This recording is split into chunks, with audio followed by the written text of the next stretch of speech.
Good morning student. आज 12th class में physics में तीसरा लेक्चर है। इस तीसरे लेक्चर में जो हमारा टॉपिक चल रहा था इलेक्ट्रोस्टैटिक्स, इस इलेक्ट्रोस्टैटिक्स के अंतर्गत अब तक हमने आपको 9 टॉपिक पढ़ा चुके हैं। पहले लेक्चर में मैंने आपको वैद्युत आवेश का क्वांटीकरण, वैद्युत आवेश की योज्यता और कूलाम का नियम बताया था। दूसरा वाला टॉपिक या दूसरा लेक्चर जो हमारा था, उस दूसरे लेक्चर में आपको हमने वैद्युत क्षेत्र, वैद्युत बल रेखाएं और वैद्युत क्षेत्र की तीव्रता, बिंदु आवेश के कारण वैद्युत क्षेत्र की तीव्रता और लास्ट टॉपिक दिया था वैद्युत द्विध्रुव। आपको पता होना चाहिए कि जब हमने बिंदु आवेश के कारण वैद्युत क्षेत्र की तीव्रता निकाली थी तो उसके लिए हमने एक सूत्र यूज किया था, निकाला था कि E बराबर 1/4 पाई एप्सिलॉन 0 Q/r²। वहां आपको यह भी बताया था कि वैद्युत क्षेत्र की तीव्रता की दिशा सदैव परीक्षण धन आवेश पर लगने वाले बल की दिशा में होती है। यानी कुल मिलाकर ये बात आपके दिमाग में आनी चाहिए कि तीव्रता एक सदिश राशि है और सदिश राशि की दिशा या तीव्रता की दिशा सदैव परीक्षण धन आवेश पर लगने वाले बल की दिशा के अनुदिश होती है। क्लियर? हमने लास्ट टॉपिक एक दिया था वैद्युत द्विध्रुव। बिंदु आवेश के कारण जब निकालते थे तीव्रता तो एक बिंदु आवेश के कारण निकलती थी, लेकिन जब हमने कल वैद्युत द्विध्रुव इलेक्ट्रिक डाइपोल की बात करी थी, वैद्युत द्विध्रुव, जिसमें मैंने आपको बताया था कि एक माइनस आवेश और एक प्लस आवेश, माइनस क्यू और प्लस क्यू आवेश परस्पर अल्प दूरी मींस 12 दूरी पर रखे हैं, तो वैद्युत क्षेत्र की तीव्रता का तो वैद्युत द्विध्रुव के बारे में बताया था कि एक वैद्युत द्विध्रुव आघूर्ण होता है P बराबर Q × 2N। कल ये चीज आपको बताई थी कि जब दो बराबर किंतु विपरीत प्रकृति के आवेश परस्पर अल्प दूरी पर स्थित हैं तो इस समायोजन को वैद्युत द्विध्रुव कहते हैं। वैद्युत द्विध्रुव के किसी एक आवेश तथा दोनों आवेशों के बीच की दूरी के गुणनफल को वैद्युत द्विध्रुव आघूर्ण कहते हैं, जिसका मात्रक कूलाम × मीटर होता है। इसकी दिशा द्विध्रुव की अक्ष के अनुदिश ऋण आवेश से धन आवेश की ओर होती है। अब ये एक द्विध्रुव यानी एक तरह से कहें कि एक निकाय बन गया। इस निकाय के कारण वैद्युत क्षेत्र की तीव्रता ज्ञात करना अब आगे आज के टॉपिक में लेंगे। आज हम लोग जिन 2 टॉपिकों को कवर करने वाले हैं वो है आपके वैद्युत द्विध्रुव के कारण अक्षीय स्थिति में तीव्रता और वैद्युत द्विध्रुव के कारण निरक्षीय स्थिति में तीव्रता। तो चलो लेट्स स्टार्ट करते हैं हम अक्षीय स्थिति में द्विध्रुव की तीव्रता। यहां फोकस करो और देखो इस चीज को कि एक वैद्युत द्विध्रुव ये रखा हुआ है AB, जिसकी दोनों आवेशों के बीच की दूरी 2L है। हमने ये माना कि ये वैद्युत द्विध्रुव कैपिटल के परावैद्युतांक के माध्यम में स्थित है। इस द्विध्रुव के मध्य बिंदु O से अक्षीय स्थिति में R दूरी पर स्थित किसी बिंदु P, ये यहां पर एक बिंदु है P, इस P बिंदु पर वैद्युत क्षेत्र की तीव्रता ज्ञात करनी। प्रश्न ये उठता है कि अक्षीय स्थिति और निरक्षीय स्थिति में अंतर क्या है। देखो यहां पर इस चित्र को इधर भूल जाओगी, अभी ये देखो माइनस क्यू और प्लस क्यू, अगर इस अक्ष के अनुदिश चाहे राइट साइड पे चाहे लेफ्ट साइड पे चलें तो वो कहलाती है अक्षीय स्थिति। लेकिन अगर हम इसी द्विध्रुव के ऊपर या नीचे की ओर जाए तो कहलाएगी निरक्षीय स्थिति, जो हमारे अगले डेरिवेशन में आपको समझाएं। चलिए अक्षीय स्थिति पर लौट के आए तो हमने ये माना कि माइनस क्यू प्लस क्यू, ये 2L जो आपको दिख रही है बहुत माइनर होती है, परमाणुविक दूरी होती है तो बहुत छोटी होती है। इसके मध्य बिंदु से अगर हम इधर की तरफ जाएंगे तो मध्य बिंदु के कारण 2L को 2 भागों में डिवाइड किया LL। अब इस O से R दूरी पर बिंदु P है, माना प्लस क्यू आवेश व माइनस क्यू आवेश के कारण बिंदु P पर तीव्रताएं क्रमशः E1 व E2 है। ध्यान देना इस चीज को। हमने ये मान लिया कि बिंदु P पर तीव्रता प्लस क्यू आवेश के कारण E1 और माइनस क्यू आवेश के कारण E2 है। अब आप देखो, जब O से लेके यहां तक की दूरी R है, तो प्लस क्यू आवेश से दूरी निकाले तो कितनी होगी? इस R में से इतनी L कम कर दी, तो यहां से दूरी हो गई R माइनस L, और यहां तक की R है तो माइनस क्यू आवेश से दूरी है L जुड़ गई R प्लस L। ध्यान रखना, प्लस क्यू आवेश से दूरी R माइनस L और माइनस क्यू आवेश से दूरी R प्लस L है। ठीक, अब चित्र पे फिर आओ। ये देखो E1 E2 इधर देख रहे हैं, इस पे ध्यान दो। प्लस क्यू आवेश के कारण, जब प्लस की बात चल रही है, तो इस प्लस क्यू आवेश के कारण P पर तीव्रता का सूत्र जो भी निकाले वो निकाल लेंगे, लेकिन अभी हम दिशा की बात करें यहां पर, क्योंकि तीव्रता एक सदिश राशि है, तो दिशा की बात करें तो दिशा हो गई आपकी प्लस आवेश से बिंदु की ओर, यानी BP दिशा में। ठीक, क्योंकि हम जानते हैं जब P पर रखेंगे तो यहाँ परीक्षण धरावेश रखें, और परीक्षण धरावेश जिस दिशा में जाएगा वही तीव्रता की दिशा होती है। अब यहाँ पर तीव्रता की दिशा की बात करें तो देखो, यहाँ पर हमने प्लस क्यू आवेश रखा Q0, तो प्लस प्लस के बीच प्रतिकर्षण इधर भागेगा, इसलिए E1 ही हो गया। अब इसको भूल जाओ, माइनस की बात करो, यहाँ रख दो प्लस Q0, प्लस और माइनस के बीच होगा अट्रैक्शन। इस अट्रैक्शन के कारण परीक्षण धनावेश A दिशा में जाएगा, इसलिए E2 की दिशा होगी। तो ये E1 E2 आपको समझ में आ गए। चलिए डेरिवेशन पे आए।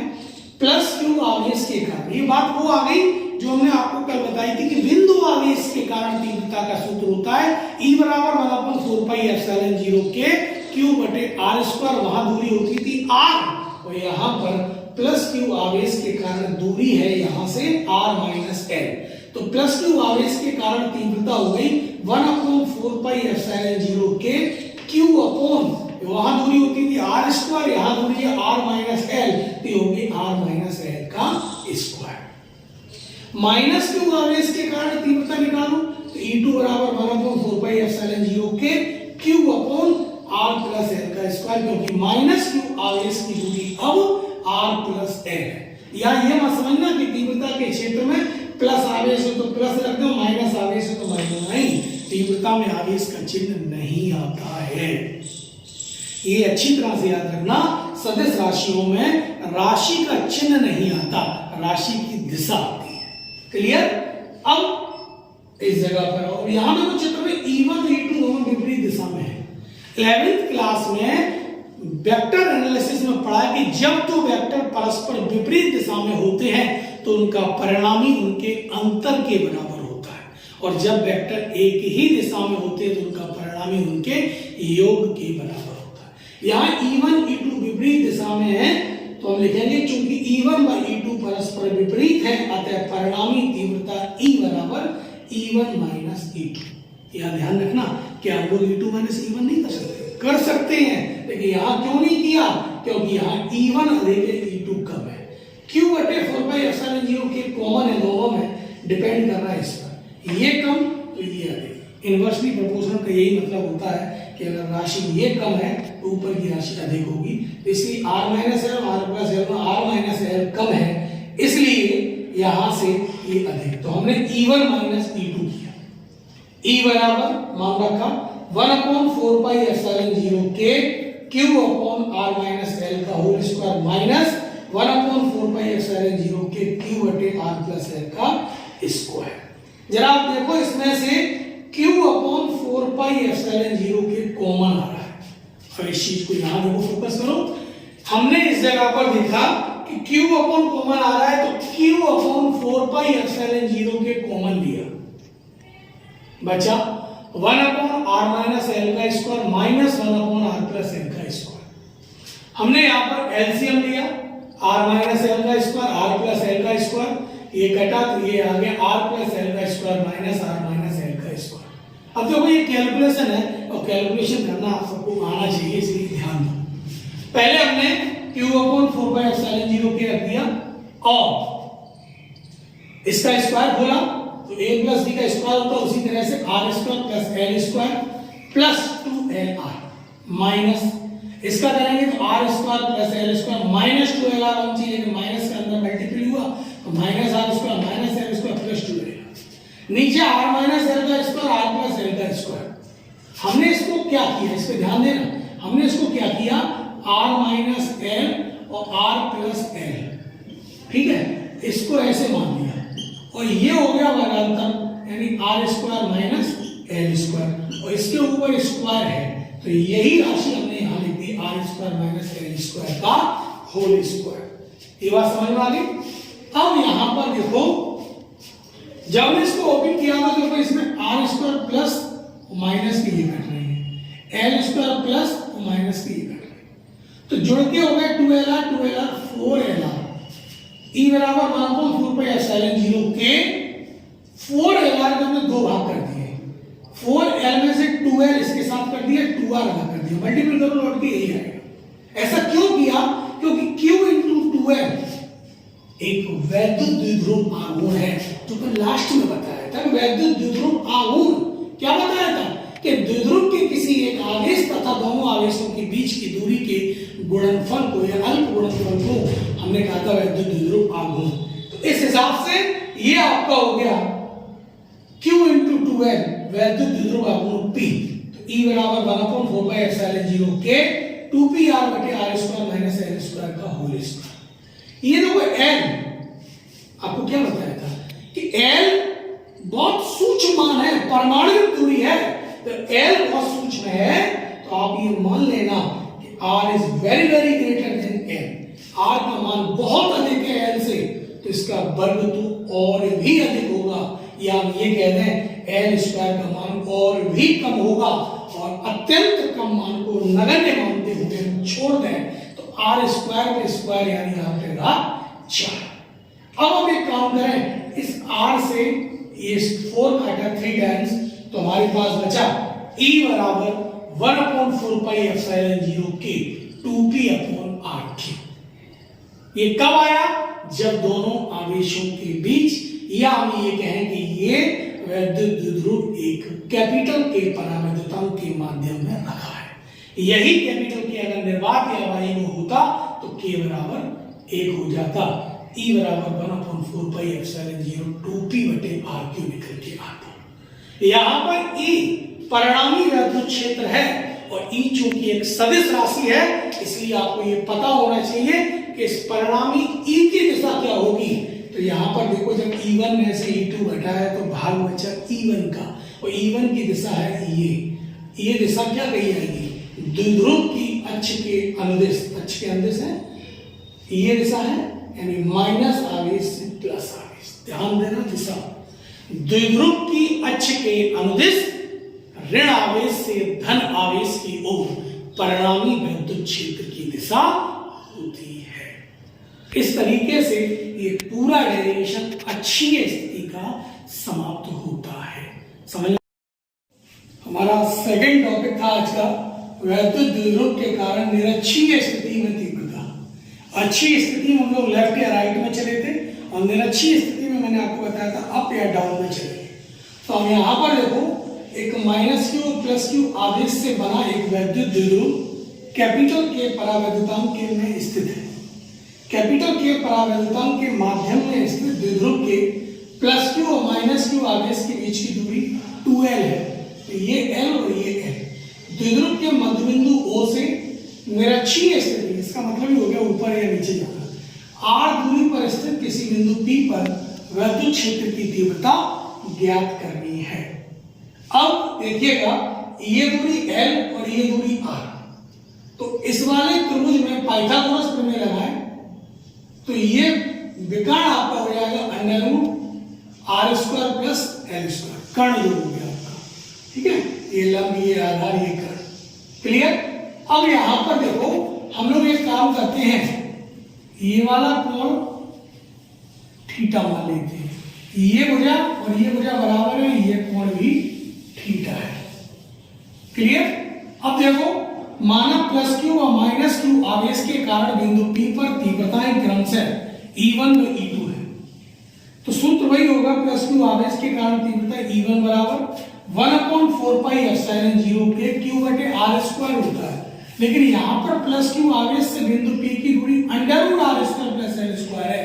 जब इसका वर्ग करेंगे तो अंडर रूट हट जाएगा, तो R square plus L square. इसको फोकस करके चलो। माइनस क्यू आवेश के कारण तीव्रता E2 बराबर 1/4πε0 के Q upon R square plus L square. क्योंकि ये दूरी और ये दूरी बराबर है तो फिर इसका भी वर्ग किया तो अंडर रूट हट गया। सेम मान आ गया E1 E2। क्लियर? अब आप चित्र में देखो, प्लस क्यू आवेश के कारण तीव्रता की दिशा ये हो गई क्योंकि आवेश से बिंदु की ओर होती है। माइनस क्यू आवेश के कारण बिंदु से आवेश की तरफ ये होगी E2। हम लोग E1 और E2 को घटकों में वियोजित करें। जब ये कोण थीटा है तो ये कोण थीटा होगा। ये शर्त कहलाती है संगत कोण। गणित में पढ़ा है, जब दो समांतर रेखाएं को कोई त्रियक रेखा काटती है तो ये और ये कोण संगत कोण है। तो ये थीटा तो ये थीटा। अब ये कोण थीटा तो ये थीटा, ये एकांतर कोण होते हैं। ये भी देखो एक रेखा ये एक त्रियक रेखा ये, तो ये कोण और ये कोण बराबर एकांतर कोण होते हैं। हम E1 और E2 को घटकों में विभाजित करें तो E1 घटक का एक घटक तो होगा इस प्रकार और एक घटक होगा इस प्रकार। ये वाला घटक होगा E1 sin थीटा और जिसके साथ थीटा लगा वो घटक होगा cos का। ऐसे E2 के घटक तो एक घटक होगा इस दिशा में और एक घटक होगा इस दिशा में। हम इस चीज को अलग से यहां दिखा रहे हैं। देखो ये समांतर रेखा है, हमने E1 इस दिशा में था, देखो ये है। E1 के घटक तो एक हो गया E1 sin थीटा, एक हो गया E1 cos थीटा। ऐसे E2 नीचे की तरफ है, इसके घटक तोड़े तो एक इस दिशा में एक इस दिशा में। ये दो घटक जो आए हैं, एक ये और एक और ये। तो देखो E1 sin theta E2 sin theta परस्पर विपरीत है। चूंकि E1 E2 के मान बराबर है इसलिए ये परस्पर एक दूसरे के विपरीत होने के कारण निरस्त हो जाए। लेकिन E1 cos थीटा और E2 cos थीटा दो वेक्टर एक ही दिशा में होने के कारण आपस में जुड़ जाएंगे। तो यही बात लिखी है कि चित्रानुसार E1 E2 को घटकों में वियोजित करने पर E1 sin थीटा और E2 sin थीटा परस्पर विपरीत होने के कारण निरस्त हो जाएंगे, किंतु E1 cos थीटा और E2 cos थीटा परस्पर जुड़ जाएंगे। मतलब समझिए, जब दो वेक्टर विपरीत दिशा में होते हैं तो उनका परिणामी उनके अंतर के बराबर होता है। E1 sin theta minus E2 sin theta आता, लेकिन E1 E2 के मान बराबर है इसलिए इन दोनों के मान बराबर होने के कारण ये कट जाएंगे। तो E1 sin theta E2 sin theta निरस्त हो जाएंगे। ये दोनों वेक्टर एक ही दिशा में होने के कारण जुड़ जाएंगे। तो ये वेक्टर जुड़ गए E बराबर E1 cos थीटा और E2 cos थीटा। मान रखा E1 का 1/4πε0 के Q upon R square plus L square cos theta plus 1/4πε0 के Q बटे R square plus L square cos theta. हमने यहां पर जब दो सेम राशि को जोड़ा 2 cos थीटा सेम रहेगा। चित्र में हमने इस वाले ट्रायंगल को लिया, ये O B P, और इसमें cos थीटा बराबर निकाला तो आधार में कर्ण यानी L बटे √r square plus L square. मान रखा E बराबर 1/4πε0 के Q बटे R square plus L square और 2 और इसके स्थान पे L बटे √, लिया R square plus L square में घात 1/2। Q into 2L इकट्ठा लिखा। इधर देखो R square plus L square में घात यहाँ पर कितनी है? एक घात है और ये 1/2। दो घात गुणा में घात जुड़ती है, 1 + 1/2, 2 1 2 1 3/2। इस तरीके से जब दोनों घातें जुड़ी तो 3/2 आ गया। हम जानते हैं Q into 2L बराबर P वैद्युत ध्रुव आघूर्ण होता है। ये रखा तो E बराबर 1/4πε0 के P बटे R square plus L square पे घात 3/2। ये बात पिछले डायरेक्शन में भी आ चुकी है कि R is very very greater than L, तो L स्क्वायर नगण्य होगा। नगण्य राशि को छोड़ दें तो R स्क्वायर पे घात 3/2। यहां पर देखो ये दो से ये दो कट गए तो हमारे पास बचा E बराबर, फोकस करो, E बराबर 1/4πε0 के P बटे RQ। निर्वात या वायु के लिए K का मान 1, E बराबर 1/4πε0 P बटे RQ। यहां पर भी ध्यान दो, ये वैद्युत क्षेत्र एक सदिश राशि है और वैद्युत क्षेत्र की तीव्रता की दिशा यहां निकालो। तो देखो E1 cos theta E2 cos theta दोनों ये है। इसका मतलब क्या हुआ कि द्विध्रुव की अक्ष के अनुदिश होता तो ऐसे ऐसे जाते समांतर, तो द्विध्रुव की अक्ष के समांतर प्लस आवेश से ऋण आवेश की तरफ, यानी धन आवेश से ऋण आवेश की तरफ परिणामी वैद्युत क्षेत्र की दिशा। दोबारा समझना, द्विध्रुव उसमें होती थी द्विध्रुव की अक्ष के अनुदिश ऋण आवेश से धन आवेश की तरफ, यहां होगी द्विध्रुव की अक्ष के समांतर धन आवेश से ऋण आवेश की तरफ। ये इस परिणामी वैद्युत क्षेत्र की दिशा होगी। इस प्रकार आज आपने दो डेरिवेशन पढ़े, यानी वैद्युत द्विध्रुव के कारण अक्षीय और निरक्षीय स्थिति में वैद्युत क्षेत्र की तीव्रता। आशा है आज आपको ये चीज अच्छी तरह से समझ में आई होगी। हमने आपको एक पीडीएफ दी है, उस पीडीएफ के माध्यम से नोट्स बनाओ और यहां समझो, तो मुझे लगता है कि डेरिवेशन बहुत बहुत अच्छी तरह से समझ में आएगी। ये बहुत ही इंपॉर्टेंट डेरिवेशन है, आपको यहां इस पर विशेष ध्यान देना है। अगर कोई चीज आपको समझ में ना आए तो आप व्यक्तिगत रूप से आप हमसे पूछ सकते हैं। हमारे वीडियो जो उस पर कमेंट्स करें, बताएं, तो पता चलता है कि आपको वो चीज समझ में आ रही है कि नहीं। कोविड के कारण शासन और विद्यालय परिवार आपकी पूरी तरह से हेल्प करने के लिए बद्ध है, तो आपको सोचना भी चाहिए कि घर बैठ के उचित मार्गदर्शन में आप पढ़ाई करें। अगली साल जब आप बोर्ड एग्जाम देंगे तो ये सभी आपको समझ में आएगा, क्योंकि ऑनलाइन क्लासेस और दूरदर्शन वीडियो के माध्यम से आपको ये पढ़ाया जा रहा है। हम लोग व्हाट्सएप के माध्यम से आपको पढ़ा रहे हैं। आप ध्यान से समझो, अच्छी तरह से समझो, जो चीज ना समझ में आए आप पूछिएगा। घर पर रहें, सुरक्षित रहें, मास्क का प्रयोग करें, बार बार हाथ धोएं और सैनिटाइज का प्रयोग करें, बार बार बाहर ना निकलें, सुरक्षित रहें। ठीक, धन्यवाद।